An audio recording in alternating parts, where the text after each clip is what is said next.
As-tu déjà essayé d'arrêter le sucre? Mais malheureusement, tu ressens toujours cette envie irrésistible qui revient systématiquement.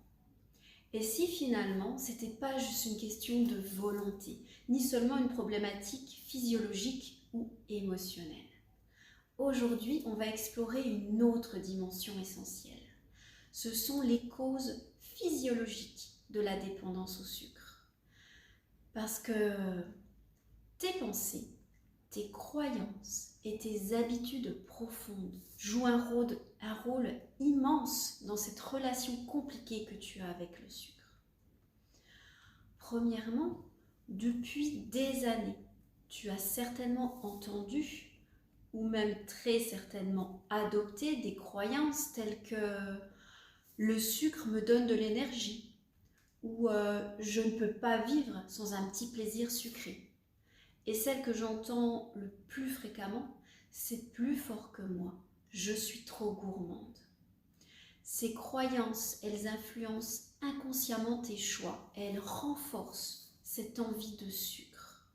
J'ai bien sûr une bonne nouvelle, comme tu t'en doutes, toutes ces phrases, ce ne sont pas des vérités. Imagine-toi une journée où tu es fatigué. Si tu as cette croyance que le sucre est la seule solution, alors tu vas naturellement te tourner vers lui. Mais si tu réalises qu'un verre d'eau, une respiration profonde ou une courte pause, en fait, ça peut aussi rebooster ton énergie. Alors à ce moment-là, tu changes ta perception. Alors un petit outil, c'est demande-toi, est-ce que cette croyance que j'ai, elle est vraiment vraie? Quelle preuve j'ai du contraire? Je t'invite à noter tes réponses dans un carnet pour prendre vraiment conscience des schémas de pensée limitantes. Tu peux aussi ajouter des affirmations positives. Une fois que ces croyances, bien sûr, sont identifiées, tu les remplaces par des pensées plus aidantes, comme par exemple « je peux trouver du réconfort autrement que dans le sucre » ou « je suis capable de gérer mes émotions sans avoir besoin de sucre ». Le bien-être durable vaut plus qu'un plaisir immédiat. Deuxième point, notre cerveau adore les récompenses instantanées. Et bien sûr, le sucre est un champion dans ce domaine.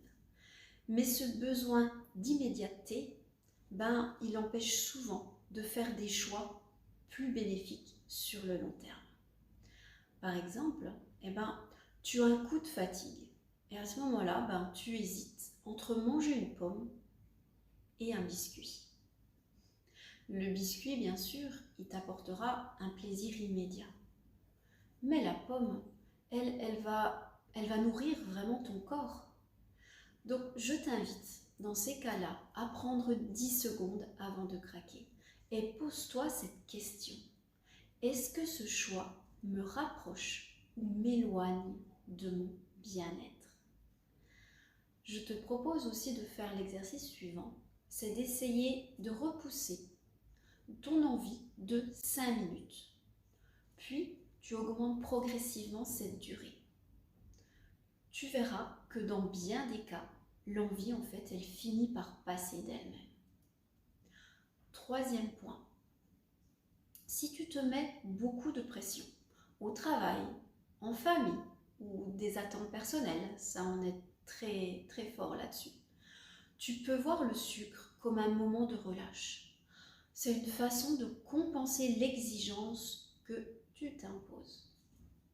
Par exemple, après une journée ultra chargée, tu te dis « j'ai mérité ce chocolat ». Mais au final, cette habitude, elle t'éloigne de ton objectif. Donc je t'invite à introduire des pauses bien-être dans ta journée. Bien sûr, sans qu'elles soient liées à la nourriture. Respiration, musique, étirement, il faut que tu trouves ce qui te procure du bien. Quatrième point, parfois manger sucré, c'est juste une stratégie pour ne pas affronter une émotion difficile. stress, colère, ennui, sensation de vide. Je t'invite à faire un journal des envies. Donc note quand tu ressens une envie de sucre et le sentiment que tu as à ce moment-là. Identifie donc les émotions et les situations qui déclenchent ces envies. Et ça t'aidera à mieux comprendre et surtout à anticiper tes réactions. Alors, petit outil pratique, pose-toi cette question. De quoi ai-je réellement besoin en ce moment? Est-ce du sucre ou plutôt un moment de détente, un câlin, un échange avec quelqu'un?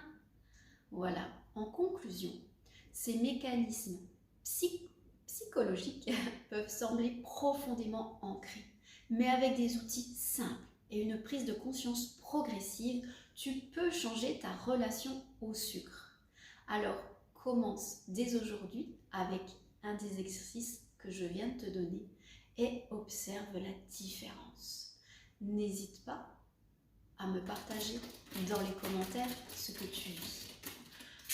Dans la prochaine vidéo, on va voir un autre facteur clé, les influences culturelles et sociales qui t'incitent à manger du sucre, souvent sans que tu t'en rendes compte. N'oublie pas de prendre quelques minutes pour faire mon test gratuit Es-tu accro au sucre et comprendre ainsi ton rapport au sucre. Tu trouveras le lien en description et si tu as des questions ou si tu veux aller plus loin pour approfondir, comprendre ta relation avec le sucre, je te propose un appel découverte gratuit. Ce sera l'occasion de discuter ensemble de tes défis, de tout ce que tu as envie de me partager par rapport à tes difficultés et de voir comment tu peux avancer vers une meilleure gestion de tes envies de sucre. Le lien pour réserver cet appel est également en dessous de la vidéo en description. Donc n'hésite surtout pas à faire ce premier pas vers un changement positif. Tu as juste à cliquer, à choisir la date et l'heure qui te convient. N'oublie pas de t'abonner et de liker. Et on se retrouve dans la vidéo suivante. En attendant, prends soin de toi.